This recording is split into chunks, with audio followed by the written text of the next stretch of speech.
We understand from our Buddhist study that there are the Four Noble Truths. We understand that there is unsatisfactoriness, there is suffering bound up with having been born in a world,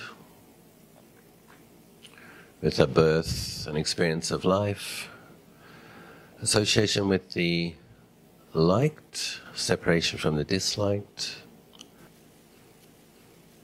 pleasure and pain, gain and loss, various duality, spectrum of experience, kusala, akusala, sukha and dukkha. We understand by studying further that there is a path that leads to going beyond unsatisfactoriness, suffering, challenges, difficulty, and that path entails abandoning greed, various types of craving, kama tanha, bhava tanha, vibhava tanha, craving for being, craving not for. So we start with a self, a feeling of being a self, with a body, with a life, with a family, with a country, all these things. But we are sensitive enough and have noticed unsatisfactoriness, develop some faith, apparently. Lord Buddha liberated his mind by having insight into not-self. And as faithful Buddhists, we want the same insight, we want the same liberation. It's important to understand that the attitude that we bring to developing insight is very important. Lord Buddha never encourages us to try to kill the self-view. He never really encourages us to fight the self-view. He says in the list of 16 upakilesa that certain qualities, such as contentiousness, are dark qualities that are not wholesome, not to be trusted. And then there are other teachings, many teachings. We just chanted the Karaniya Metta Sutta, where Lord Buddha says one should cherish all living beings. So, and then there's the sutta on the 11 benefits of loving kindness. So, when we look at the teachings of the Buddha as a package, not one isolated teaching here and there, but the general theme is that in order to the appropriate paradigm or the appropriate method, the appropriate approach to going beyond grasping at self-view, the appropriate foundation for developing insight is to be a being with loving kindness. And been practicing Buddhist practice for 30 years now, and I have found that the metta practice is very helpful, both for inclining the mind towards being peaceful, and then that works as a foundation for having insight.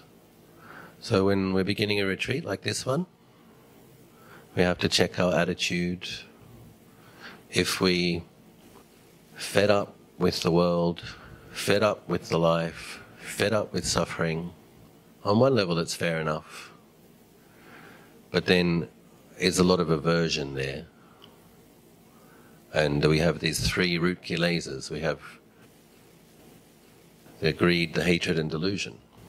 So if we come to the sitting cushion with a whole bunch of hatred, irritation, aversion, anger, it's probably not going to get us very far. This is one of the reasons Lord Buddha recommends that we cultivate metta, is because it's the antidote power to irritation, anger and aversion. And it seems a bit counterintuitive or not quite logical. On one level, you want to develop insight into not self, but you have to start with the thought, may I be well, may I be happy. The Buddha's teaching is practical. He's basically explaining what works. And there is a conventional reality.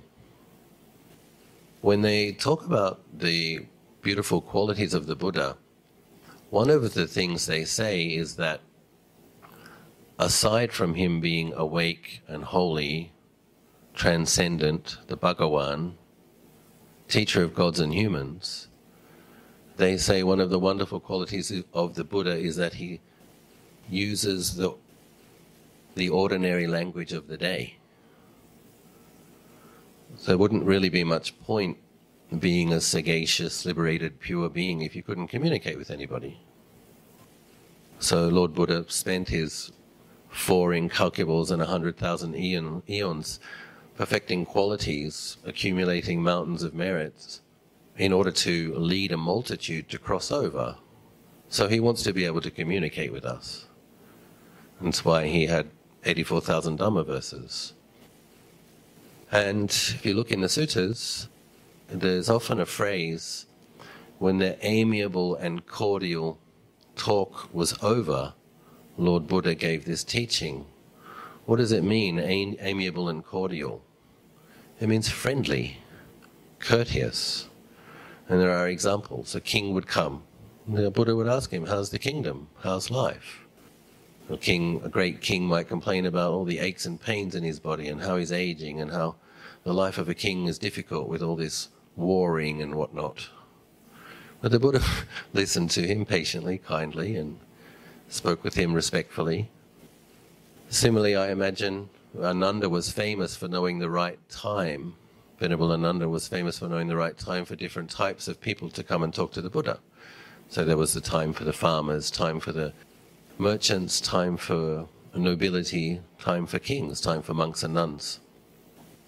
And the Buddha would basically be willing to chat with people a little bit. And then he would give a teaching, and often the teaching was described as a gradual training of dana, sila and bhavana. So he often started with, your starting point is to be generous. Your starting point essentially is to be a nice person with a good heart, to be concerned for the welfare of others and to practice goodwill and generosity, patient forbearance with them. This is, there's many reasons. Basically, dana brightens the mind. Merit is real, karma is real. Certain things produce merit, certain things produce demerit. If we produce a lot of demerit, the mind gets dark, low energy, doesn't have much energy. If we produce punya, merit, wholesome energy, the mind brightens. And so it's a bright mind that has the power to actually do something about the darkness in the mind. So we have to do various things to brighten the mind. Being generous is one of them. The other, of course, very important, is the ethical standards, and not making karma with the negative qualities that lead to breaking precepts, ethical precepts. But then Lord Buddha instructs further that in our cultivation, a skillful samatha practice is the practice of loving kindness. And so he gave a teaching in Jetavana in Savatthi, where he talked in particular about 11 benefits that come from the cultivation of loving kindness. On one occasion, the Blessed One was living near Savatthi at Jetavana, at Anathapindika's monastery. Then he addressed the monks, saying, "Monks, Venerable Sir," said the monks, by way of reply. The Blessed One then spoke as follows: "Monks, 11 advantages are to be expected from the release, the deliverance of heart, by familiarizing oneself with thoughts of loving kindness, metta." So the release or the deliverance of heart is actually the appana samadhi state. So Lord Buddha is talking about where metta practice leads to. Once it's cultivated to the point of being one-pointed.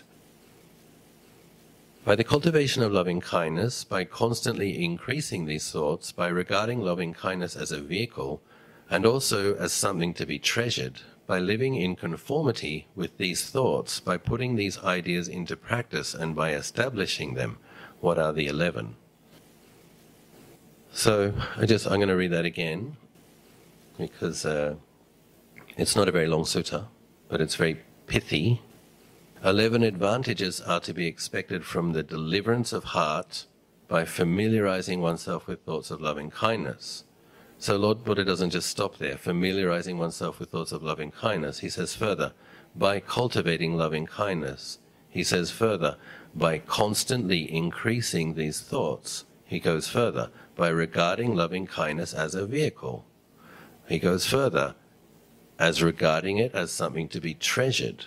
He goes further, by living in conformity with these thoughts. And further, by putting these ideas into practice and establishing them. So here, I think we can see Lord Buddha is really emphasizing that this is something that we should take very seriously. Take it as our vehicle for deliverance. These are the benefits that can come if one does. One sleeps in comfort. One awakens in comfort. Third, so first one is one sleeps in comfort. The second is one awakes in comfort. Sometimes that's translated as sleeps easily, wakes easily. The third is one has no evil dreams, no nightmares. The fourth is one is dear to human beings. The fifth is one is dear to non-human beings. The sixth is devas protect one. The seventh is fire, poison, and sword cannot touch one.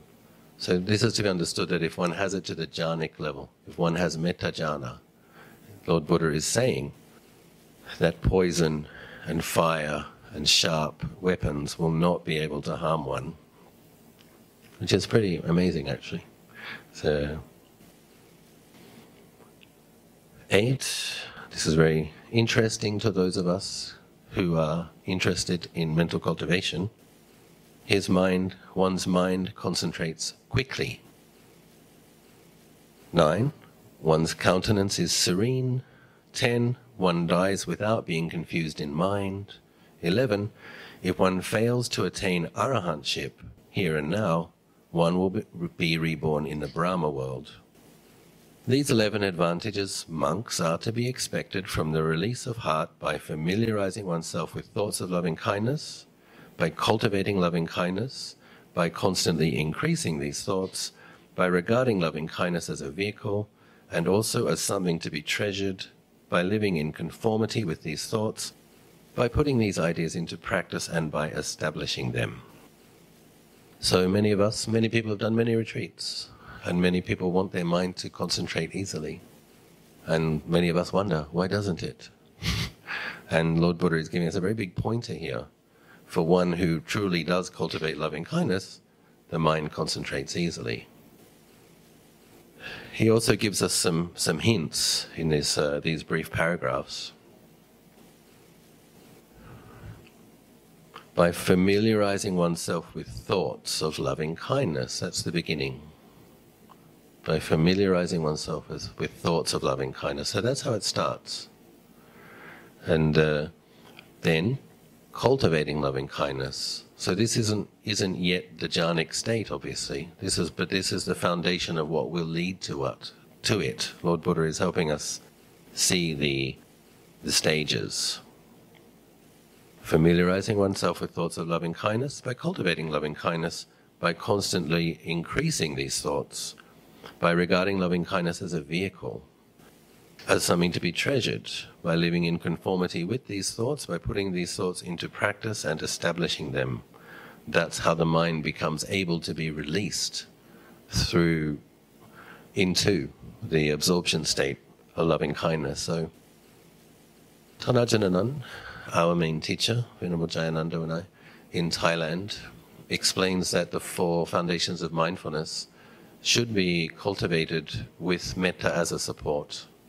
And explains in quite practical terms, we do have the root kilesa of hatred, and it manifests in smaller ways, lesser ways, as anger and irritation. And also fault-finding, holding grudges, that kind of spectrum of experience that we all experience. When we cultivate loving kindness, those qualities tend to lessen. We get irritated less easily. We are slower to anger. We are less likely to hold a grudge. We are more capable of forgiving. So what that means essentially is that your mind is going to be experiencing more wholesome states more often and less affected by those mind states that darken the mind. So we put effort into cultivating metta to brighten the mind, to lessen negative qualities, and then it's easier for the mind to concentrate. And when the mind concentrates more easily, the quality of mindfulness tends to be sharper, more powerful.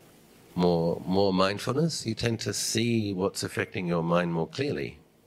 When you have better mindfulness, you're able to let go of negative mind states faster. So it's a wonderful support. There is one danger to cultivating loving kindness, is that it can lead to affection. So if one cultivates a lot of loving kindness and doesn't do other practices, one can become prone to falling in love. And that's a bit of a danger for people who want to get liberated. The other spectrum of anger and hatred, of course, craving and attachment. So it's normally taught with other recollections, other anusatis, the recollection on death, the body contemplation. So one does these things in a balanced way. And forest monks tend to cultivate metta. We also do our body contemplation, and we also do our death meditation, and keep things balanced. I remember in my second rainy season, spending it with Tanajanan, I was practicing very, very hard, and I was getting some good results, some of the most peaceful states I'd had, and some interesting visions. And but then I would find that the mind would get very grumpy and very brittle. And I got very frustrated one day.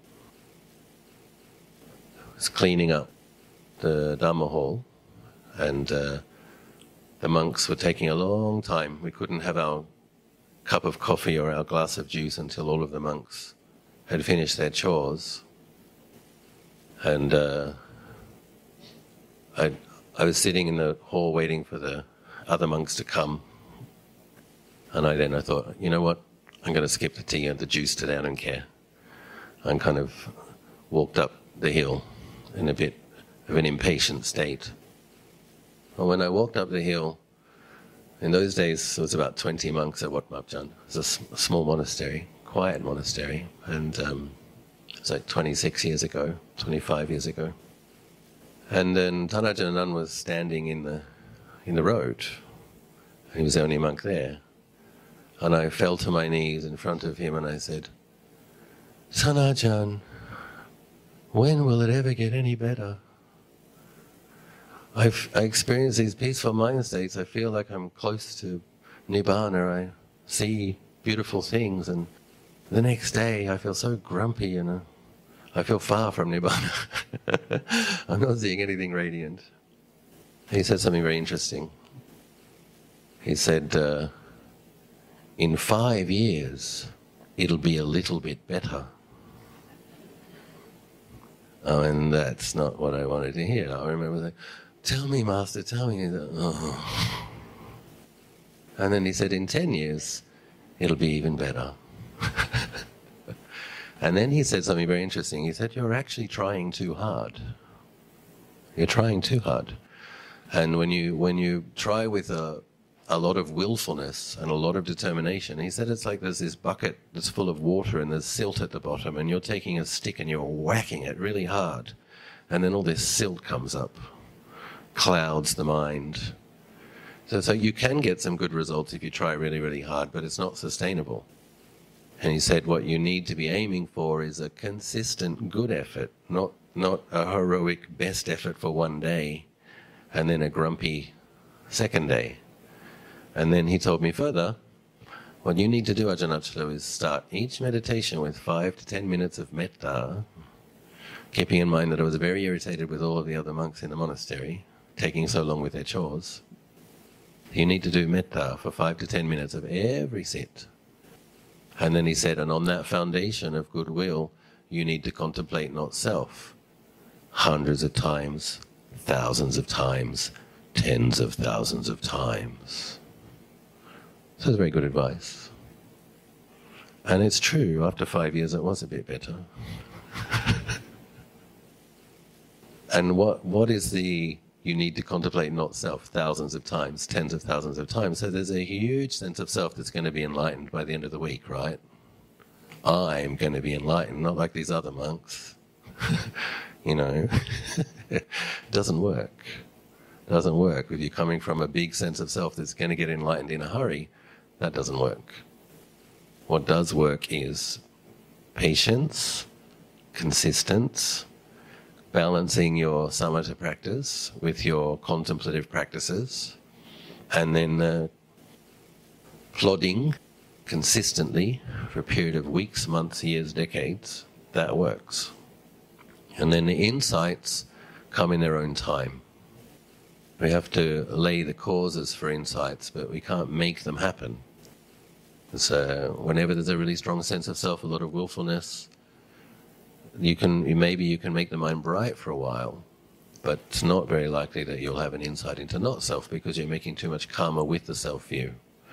It's like a modest, humble, gentle self that has thoughts of loving kindness for oneself and others.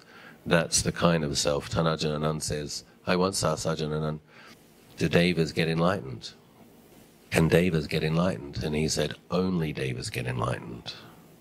So what do you mean by that? The sutras don't say that. And he said, well, the level of the mind of the person who has an insight is on the level of a deva. They have patience, they have hiriyanotapa, conscience, wise fear of karmic consequences, they have forgiveness, they have metta. So when you understand it that way, only devas become enlightened.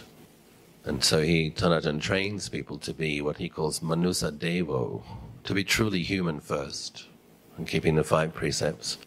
When we add our daily chanting, daily meditation, forgiveness practice, metta practice, the mind becomes like a deva. Then you have a manusa devo, a human being with a deva's mind. Tanajan explains that that is the foundation for insight. And he did say that many, many devas became enlightened listening to the Buddha's teachings in the time of the Buddha. So it is possible for devas to be liberated for listening to Dhamma. So I'm going to lead us in a little bit of metta meditation now as a foundation for developing samadhi and insight. We could turn the lights off.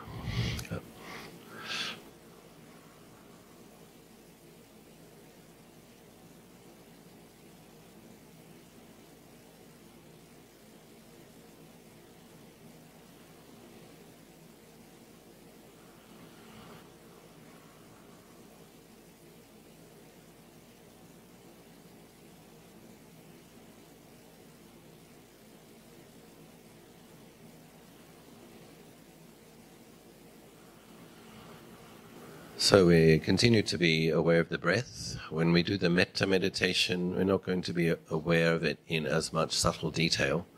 You want to be broadly aware of when you're breathing in and breathing out. We use the breath as in conjunction with different mental recitation. Earlier we were using Buddho. Now we'll use various phrases. You breathe in.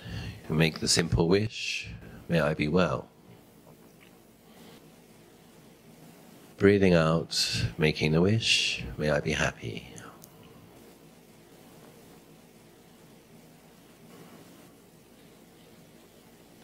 So Lord Buddha has explained that loving kindness is the vehicle for deliverance. So we start with oneself. Can't hate the self into liberation. You can't hate the self into non-existence. Doesn't work. to have to love the conventional being with a pure quality of love. Goodwill is sometimes described as, or loving friendliness. We start with an attitude of goodwill. With loving kindness practice, it has to start with accepting whatever is there. So whatever's in your mind, however inspiring you've been of late, however uninspiring you've been of late, however illustrious and beautiful your mind states, however petty, contracted, ignoble the mind states may have been. We start with allowing it to be just the way it is. It's like this. And then we wish ourselves well. We recognize that the nature of the mind, the potential of all beings, including oneself, is noble, illustrious, incredible. Breathing in, may I be well. Breathing out, may I be happy.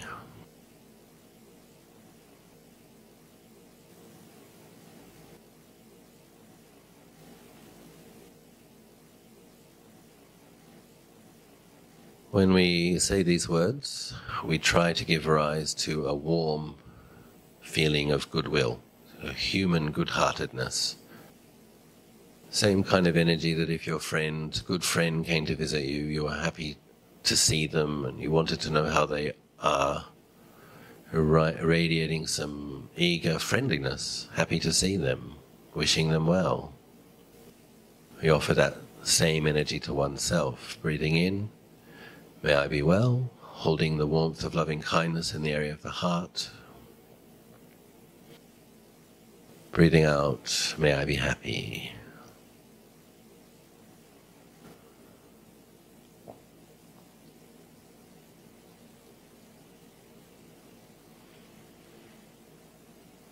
And we just do that for a few minutes. Breathing in, may I be well. Breathing out, may I be happy.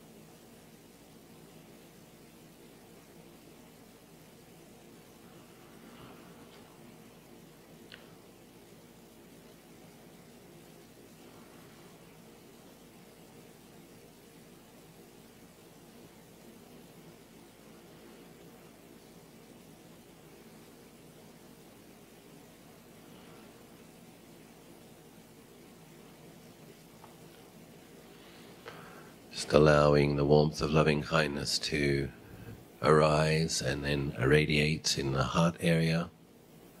Quality of warmth, quality of acceptance.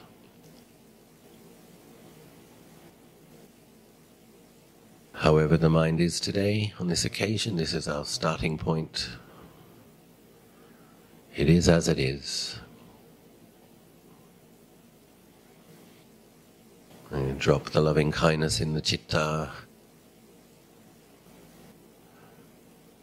Generate and radiate some goodwill. Brightening up the mind. Breathing in, may I be well. Breathing out, may I be happy.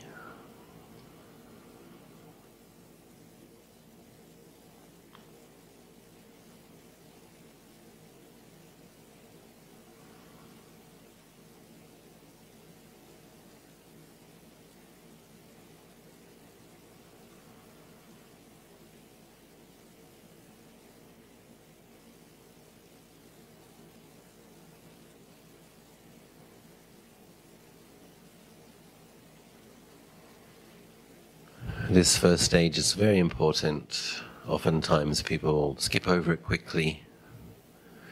We need to understand that If we hope to have loving kindness for many beings, all beings, it needs to generate from the center of this being. So that heart area is where loving kindness becomes powerful, radiates, eventually becoming a type of samadhi, one-pointed loving kindness. It's in this heart area. So being sincere and being interested. Wow, the Buddha is saying some amazing things about metta. Get interested. Is it true? If you develop a lot of metta, will your mind concentrate more easily? Luang Por Nan is saying it supports the cultivation of the four foundations of mindfulness and insight. That's interesting. So be sincere. Give it a go. Really mean it. Breathing in, may I be well. Breathing out, may I be happy. Holding loving kindness in the area of the chest.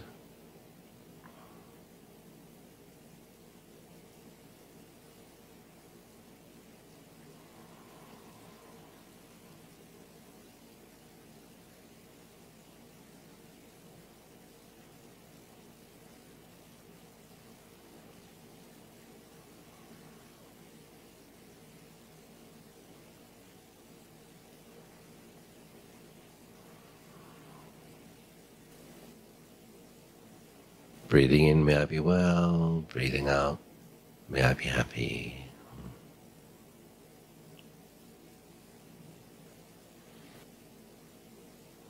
Some people can feel some numbness or some hardness. That's quite normal, quite common. Sometimes it's okay. If you want to, you can place your right hand over the heart area. Sometimes that makes it easier. Feel some loving kindness in that area. Radiate loving kindness from the hand into the heart area. Still aware of the breath. Breathing in, may I be well. Breathing out, may I be happy.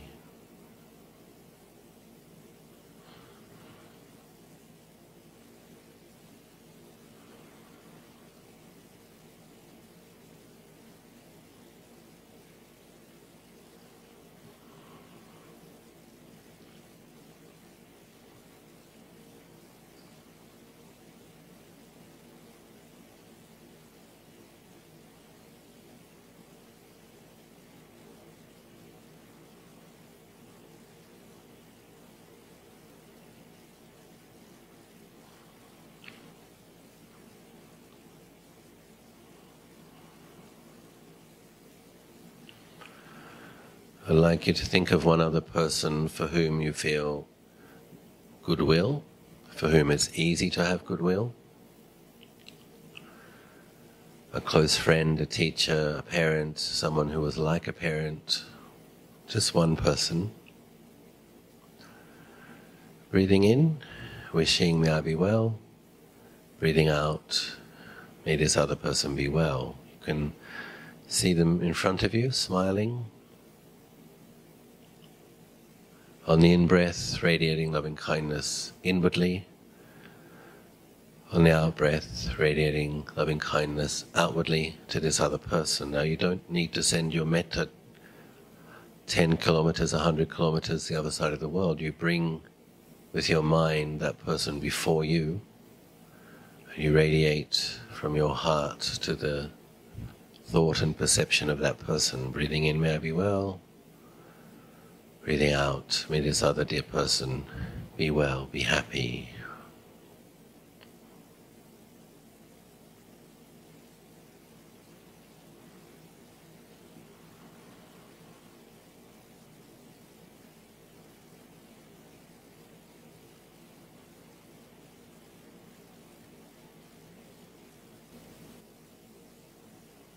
Breathing in, radiating loving kindness inwardly. Breathing out, radiating loving kindness outwardly. Breathing in, metta for oneself. Breathing out, metta for this other dear being.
Please continue radiating loving kindness to yourself now, just yourself.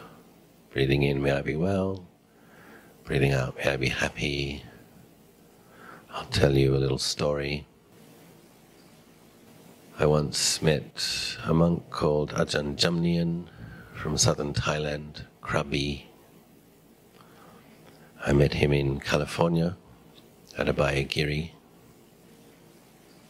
Ajahn Chah Wapapong Branch Monastery in America. Luang Por Jamnian explained that during the communist era in southern Thailand, when there was communist insurgencies and the government troops had to fight the communists, some of those troops, many of those troops, those soldiers would come and ask Ajahn Jamnian for blessed string to tie around their waist so that the bullets wouldn't enter. If they were struck by a bullet, the bullet wouldn't enter the body. Apparently it was effective. Ajahn Jamnian explained that he had helped so many soldiers avoid death, and he had such potent merits from helping so many beings. He simply made a statement that if anybody truly wished him harm, they wouldn't be able to come within 10 miles of him. That's how many devas protected, that's how much merit was taking care of him. So loving kindness is a very powerful thing. Put a monk who has metta jhana blessing some string, then the bullet wouldn't enter the body. One monk wanted to test one of Ajahn Jamnian's amulets. He had one and he asked another person to shoot him. And sure enough, the bullet didn't enter the body. He went back to Ajahn Jamnian and Ajahn Jamnian asked, did it hurt? When the bullet hit the body, did it hurt? And the monk said, yeah, it hurt a bit, but it didn't go in. And he said, give me back the amulet, I'll put more metta into it. Next time it won't even hurt.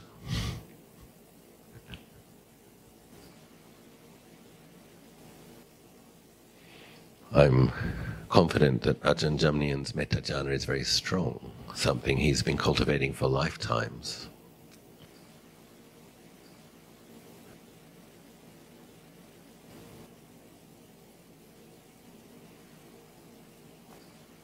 Many of those soldiers would have been conscripted, many of those soldiers wouldn't have had a choice, that was part of their karma. After the communist era, many of them would have gone back to civilian life, had families, had careers. Some would have become monks. And Luang Por Jamnian helped them to get through a difficult time, continue with a more ordinary human life with opportunities. So it's important to consider this subject and really get it. Irritation, annoyance, grumpiness, aversion can never be a path to liberation. They are hindrances, they are kilesa, they are dark qualities. Loving kindness, it's also thoughts, it's also feelings, but it's kusala, is wholesome. It becomes a pure form of samadhi, and it can be taken as a way to develop insight. Ajahn Anan once explained that if a person cultivates metta jhana, one can develop insight as the mind comes out of the metta jhana, noticing the samadhi state change from apana to upachara. Insight into impermanence, insight into not-self can occur. And Lord Buddha says in one sutta that deliverance through taking the metta as the Dharma door, the mode of deliverance is actually the most beautiful for someone with a divine eye to witness, because the mind with metta is bright, very, very bright. And then once the insight into anicca and anatta occurs, that brightness becomes clear, like diamond-like clarity. So the goodness and the brightness is there, still some grasping at self, wholesome sense of self. Then the insight into not self, the delusion falls away, purified mind with diamond clarity. It's a very powerful practice, full of potential. So we do it sincerely. Breathing in, may I be well, filling the heart with a pure quality of love. Breathing out, think of your parents or some of your teachers, 2 or 3 people. Breathing out, may these kind people, good people be well. Breathing in, may I be well, may I be happy. Breathing out, may these good people be well, be happy.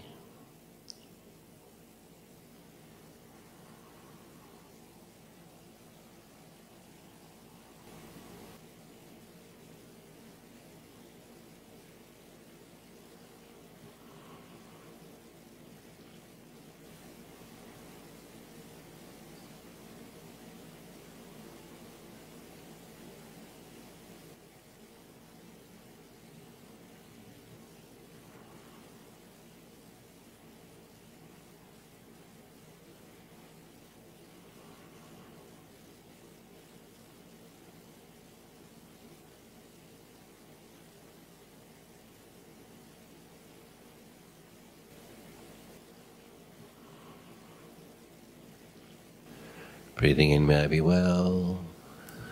Breathing out, may these good people be well, be happy.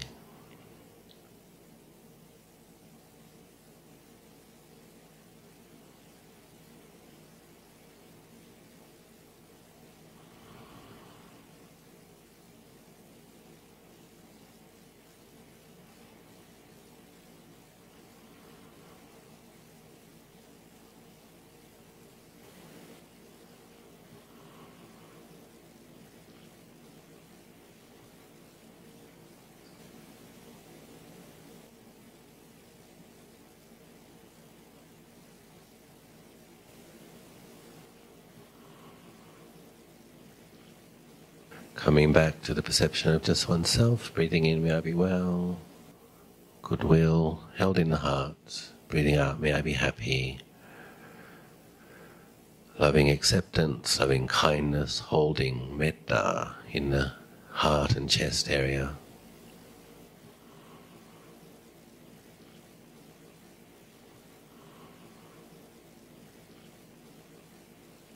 Tell you another story. I was once at a Buddha pouring ceremony in Bangkok. A Lumpur Blian attended, Thanajan Biek and Thanajan Anan attended. After the Buddha pouring, I had the good fortune to be sitting behind Thanajan Anan. Ajahn Anan and Ajahn Biek went to pay respects to Lumpur Blian because he was a more senior bhikkhu. And I was able to listen to a very interesting short conversation. Lumpur Biek addressed Ajahn Biek and Ajahn Anan. He said, "Tan Biek, Tan Anan, you know, in the past I wasn't able to spread loving kindness through the whole universe." He said, "But I can now." This phrase in the Karaniya Metta Sutta, radiating kindness over the entire world, spreading upwards to the skies and downwards to the depths.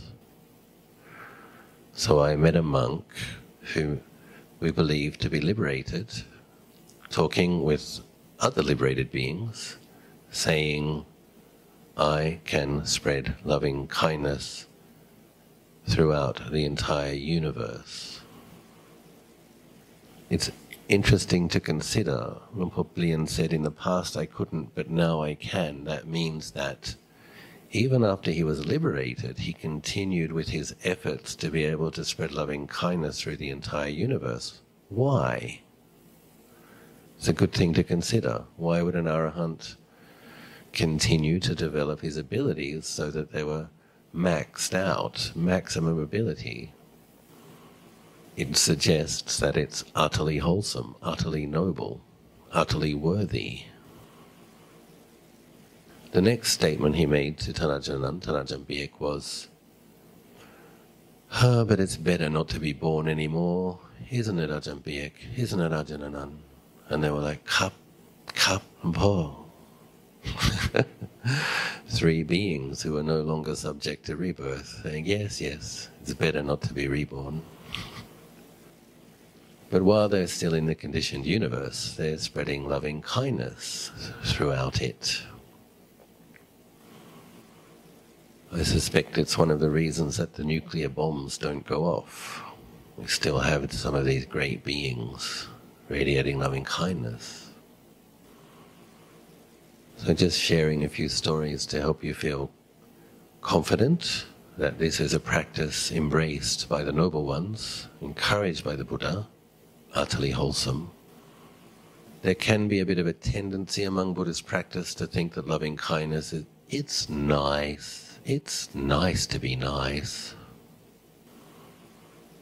But this is much more profound than being nice. This is utterly wholesome, incredible potential. You can liberate your mind. At the very least, you can liberate it from the 5 hindrances. You can liberate it from irritation and ill will in the short term, for periods of time. Ultimately, you can liberate it from samsara through this vehicle. So just as a little experiment for the next few minutes, breathing in, may I be well, and breathing out, may all beings be well. Breathing in, may I be happy. Breathing out, may all beings be happy. Stretching one's capacity, making the mind more magnanimous.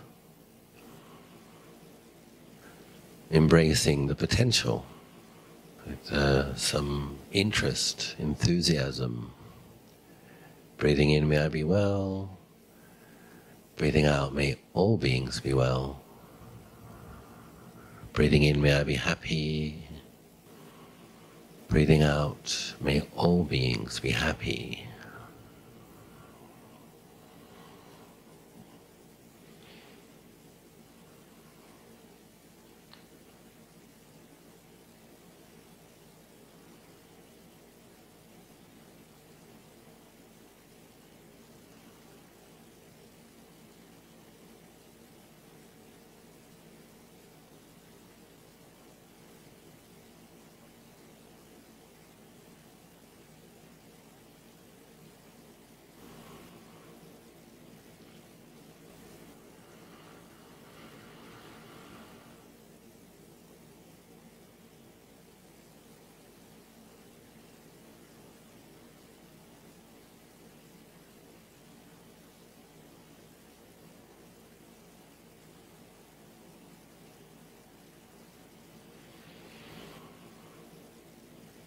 Breathing in, may I be well. Breathing out, may all beings be well.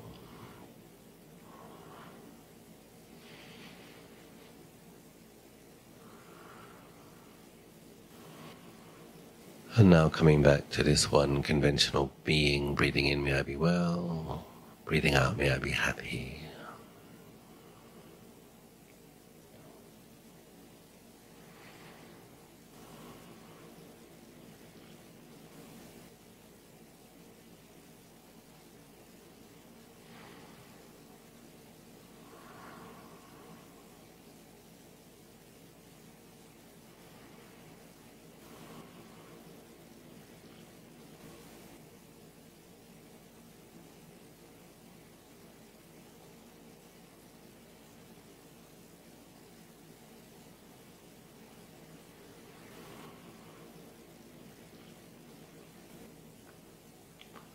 And from now, I suggest to just observe the breath, cultivating our anapanasati,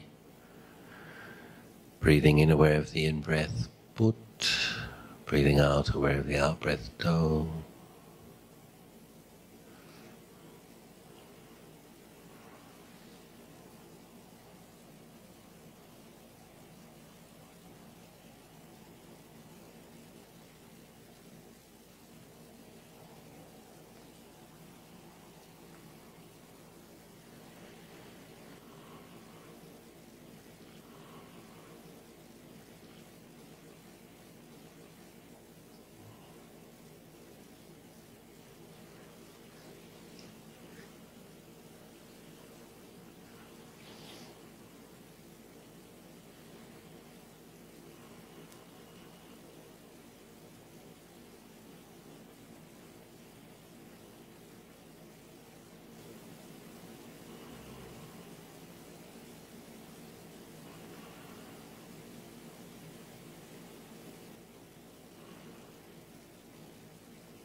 Aware of the in-breath, put, aware of the out-breath, do.